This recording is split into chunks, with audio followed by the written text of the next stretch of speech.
Mesdames, Messieurs, bonjour et bienvenue à vous à ce flash d'information.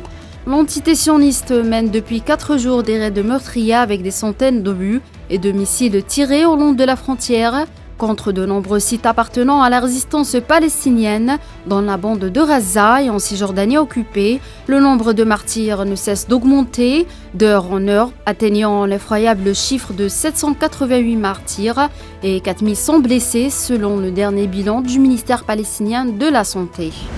L'Algérie a décidé de surseoir à l'engagement des discussions préparatoires envisagées dans la crise au Niger jusqu'à l'obtention des clarifications nécessaires au sujet de la mise en œuvre de sa médiation, indique lundi un communiqué du ministère des Affaires étrangères.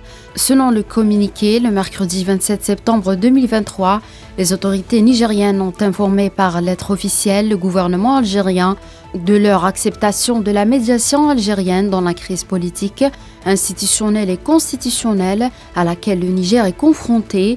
Dès réception de cette lettre, le président de la République, Abdelmajid Tebboune, a instruit le chef de la diplomatie, Ahmed Attaf, de se rendre à Niamey dans les délais les plus rapprochés possibles, à l'effet d'entamer avec les autorités nigériennes les discussions préparatoires à la médiation algérienne. Ces échanges n'ont pas été concluants sur ces deux sujets.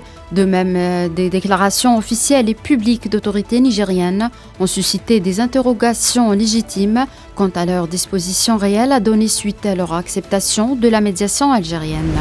Le ministre des Affaires étrangères, Ahmed Attaf, a reçu lundi le ministre palestinien de la Solidarité et du Développement social, Ahmed Majdelani, en visite en Algérie, avec lequel il a examiné la situation dans les territoires palestiniens occupés sur fond de la poursuite de l'agression sioniste contre la bande de Gaza. Dans une déclaration à la presse à l'issue de sa rencontre avec le chef de la diplomatie algérienne, le ministre palestinien a dénoncé le mutisme international face à l'agression abjecte menée par l'occupation sioniste qui veut selon lui remodeler la région. Par la suite, il a salué la résistance du peuple palestinien qui reste debout pour soutenir la population de Gaza. En outre, la position de l'Algérie claire et solidaire avec la cause palestinienne comme à son accoutumée.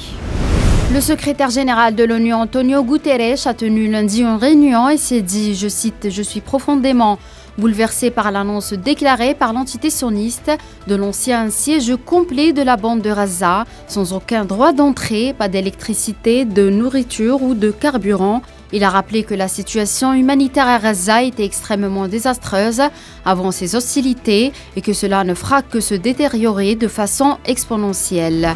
Paris s'élève contre la suspension de l'aide de l'Union européenne à la population palestinienne.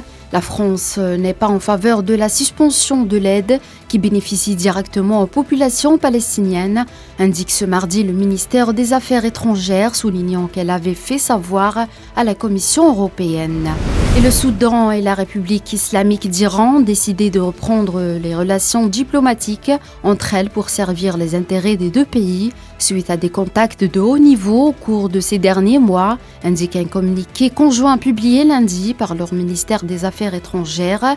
Les deux parties ont convenu de prendre les mesures nécessaires pour la réouverture de leur ambassade et de prendre des dispositions pour échanger des délégations officielles afin de discuter des voies et moyens de développer la coopération bilatérale.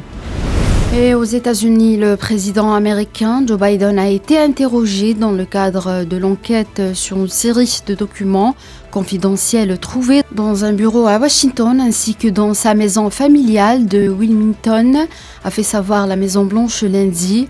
L'interrogatoire qualifié de volontaire s'est déroulé dimanche et lundi, selon l'exécutif américain qui indique que le président et la Maison-Blanche coopèrent avec l'enquête menée par un procureur spécial.